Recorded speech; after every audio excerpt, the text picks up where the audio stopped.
السلام عليكم ورحمة الله وبركاته، ازيكم عاملين ايه؟ يا رب دايما تكونوا بخير. معاكم جميلة.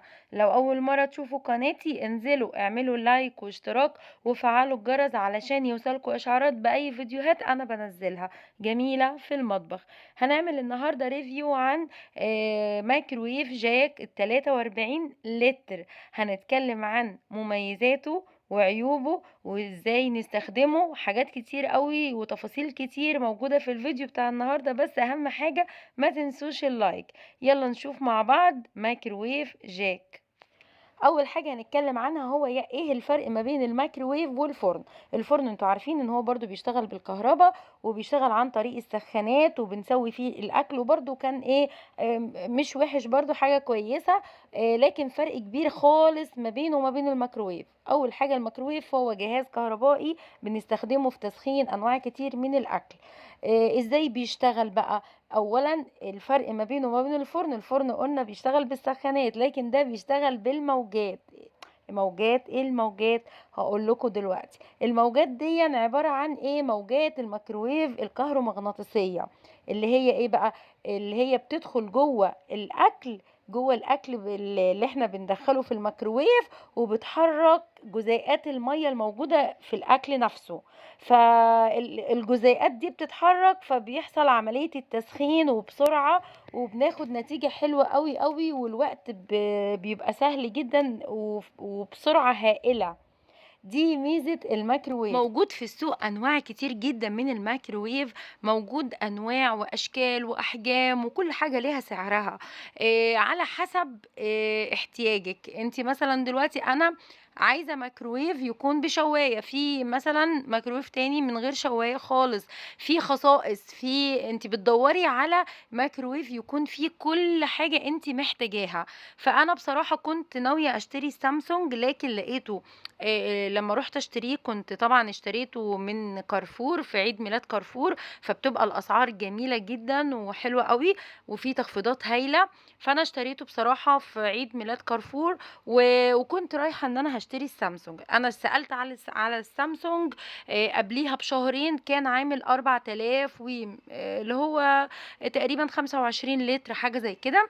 اتفاجئت لمّا رُحت طبعًا لقيت السعر ضرب خالص في العالي. ما كنتش هاقدر إن أنا هاشتريه، وكنت عايزة النوع ده معيّن. فلقيت صاحبتي قالت لي: "لأ، ده جاك أنا جايباه واستخدمته وبقى له فترة معايا وجميل جدًا وأحسن كمان، وبالأخص كمان إن هو 43 لتر." اللي هو طبعًا إيه، الحجم كبير ياخد سيرفيس كبير، غير الميكروويف التاني اللي هو بيبقى مثلًا بياخد سيرفيس صغنن، ما بياخدش أحجام كبيرة. فلقيت ده أكبر حجم فعلًا في السوق، ده ميزة جاك إن هو مثلًا 43 لتر، ده حلو أوي، أوي. بيتميز كمان إن الزراير كلها بتشتغل بالديجيتال اللي هي بالتاتش. كل زرار ليه استخدامه، كل حاجة موجودة ليها استخدامها. في عندك اللي هي الاستخدامات اللي هي الديفروست اللي هو إذابة التلج. في كمان برنامج للطهي، في برنامج للفراخ، لحاجات كتير، والبيف كمان اللي هو اللحوم. حاجات كتير قوي هنتكلم عنها مع بعض، بس الأول وزي ما انتم شايفين ده بيتفتح الباب عن طريق الضغط على المكان ده، فبيتفتح الباب مباشرة، سهل جدا.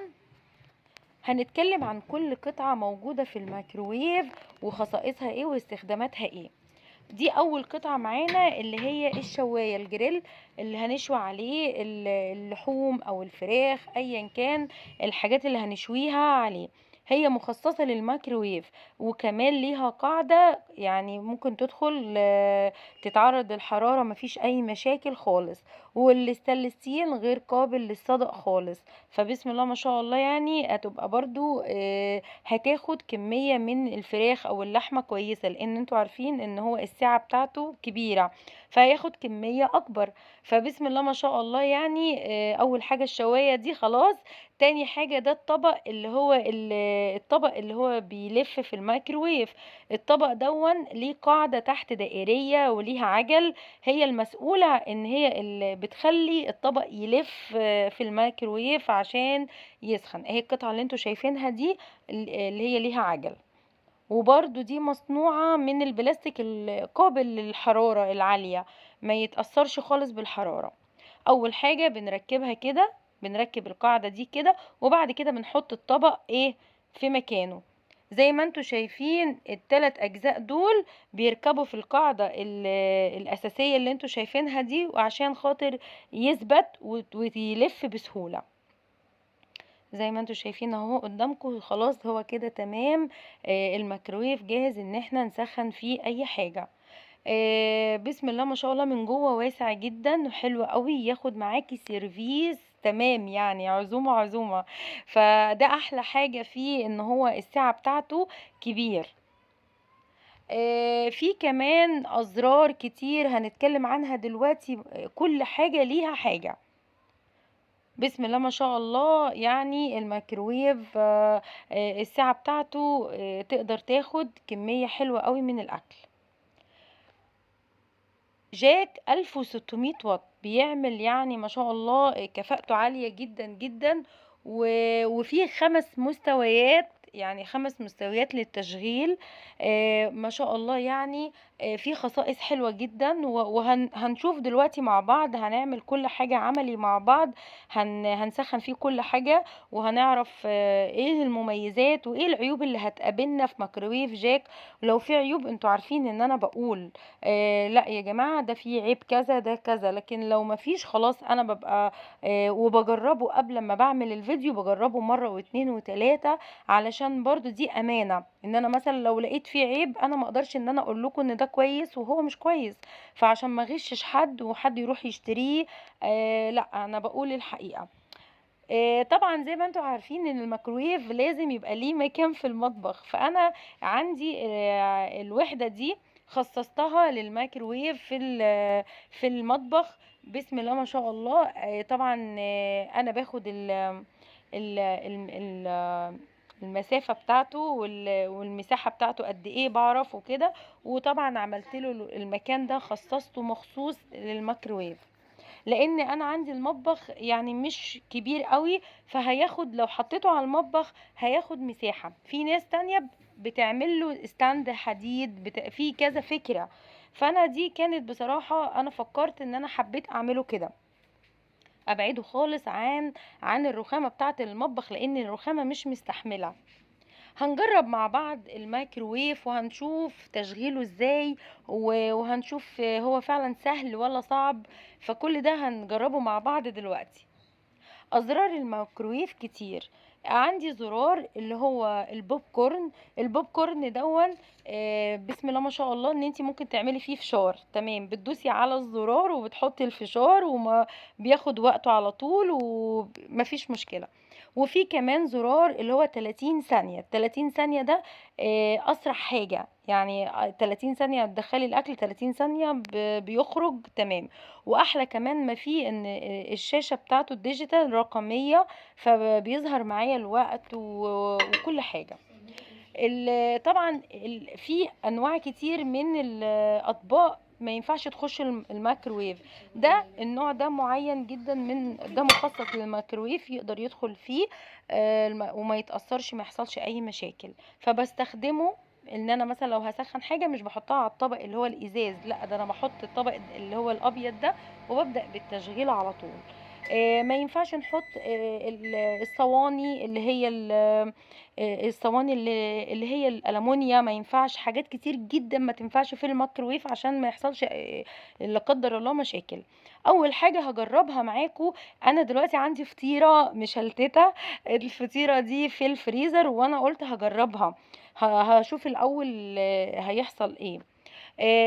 الطبق بتاعي زي ما انتوا شايفين، بس انا حاسه ان الطبق صغير، انا ممكن اجيب الطبق الاكبر.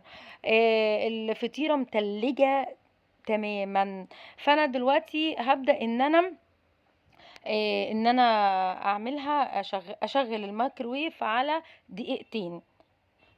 هو دقيقتين كان كتير أوي عليها، لكن أنا قُلت برضه إيه، أول مرّة هاشوف الموضوع ماشي إزاي، فزي ما أنتم شايفين عندِك من 1 ل10 الأرقام من 1 ل10 أنتِ بتحددي دقيقة، 2، 3، 4 زي ما أنتِ عايزة وبتعملي إيه start. حابة إن أنتِ تكنسلي الorder بتاع الميكروويف، فبتعملي cancel في زرار اسمه cancel. بُصّوا بسم الله ما شاء الله بجد وحياة ربنا طالعة كأن لسه معمولة حالًا. دي أول حاجة أنا عملتها في الميكروويف، قُلت أجرّب أشوف الدنيا تبقى عاملة إزاي. فعلًا ما خدتش دقيقتين بالضبط وطالعة ما شاء الله كده ملبن. حقيقي بجد عجبتني جدًا. طبعًا أنتم شايفين أهو عسل وطحينة وجبنة قديمة مع الفطير، اتفضلوا معانا. تاني حاجة بقى، قُلت طبعًا كان عندي أكل من تاني يوم، من قبليها بيوم كده، فقُلت أمّا أجرّب البطاطس هاعملها معاكم، هاجرّب دلوقتي عايزة أسخّنها، يا دوبك دي أخدت دقيقة، ما خدتش أكتر من دقيقة، فبادوس رقم 1 اللي هي دقيقة، وبادوس على طول زرار start فبيبدأ معايا order التشغيل. والله ما عايزة أقول لكم بُصّوا ممكن أنتم شايفين البخار عامل إزاي، بُصّوا يعني طالعة جميلة جدًا وما خدتش وقت خالص، سهل جدًا في استخدامه، لو أنتِ مستعجلة بسرعة عايزة تسخّني الأكل مش هتقفي على البوتاجاز و و وناخد وقت كبير في التسخين والكلام ده كلّه.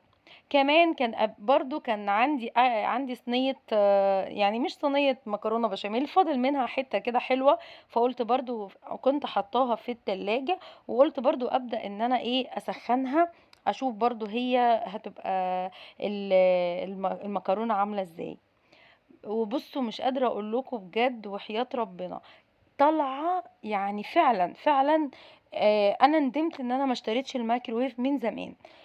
طالعة برضه ما أخدتش دقيقة، بُصّوا طالعة زبدة، والله ولا كأن لسه طالعة من الفرن.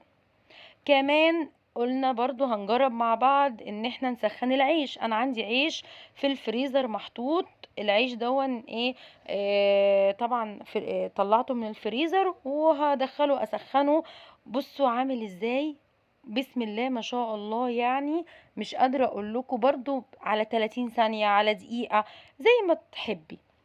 العيش طالع ملبن، ملبن بجد. ده ميزة الميكروويف عجبني جدًا، جدًا في السهولة، يعني بُصّوا إحنا دلوقتي بنستسهل، أي حد فينا بيبقى ما بيصدّق يعني يستسهل أي حاجة، لكن أنا بصراحة جرّبته بسم الله ما شاء الله يعني حلو جدًا، جدًا، ما بياخدش وقت بصراحة زي ما أنتم شايفين البخار بُصّوا لو ركّزتوا في الفيديو هتلاقوا العيش طالع من الفرن. أحلى حاجة في الموضوع في الميكروويف كلّه بقى العيش بصراحة، ده اللي أكتر حاجة لإن أنا كنت الأول باجي أسخّن على البوتاجاز العيش، فبصراحة بيتحرق، بيتلسع، مش عارفة إيه، الحاجات دي كلّها، لكن بجد والله بجد فعلًا الميكروويف ده يعني حاجة حلوة جدًا، وكمان نوع جاك بالأخص أكتر من حد شكّر فيه أوي، مميزاته وحاجات كتير. هنعمل مع بعض الفيديوهات الجاية هنعمل مع بعض هنشوي عليه وهنتكلم عنه أكتر وأكتر، حبيت أعرّفكم النهارده معلومات عنه، أتمنى لو عجبكم الفيديو ما تنسونيش لايك واشتراك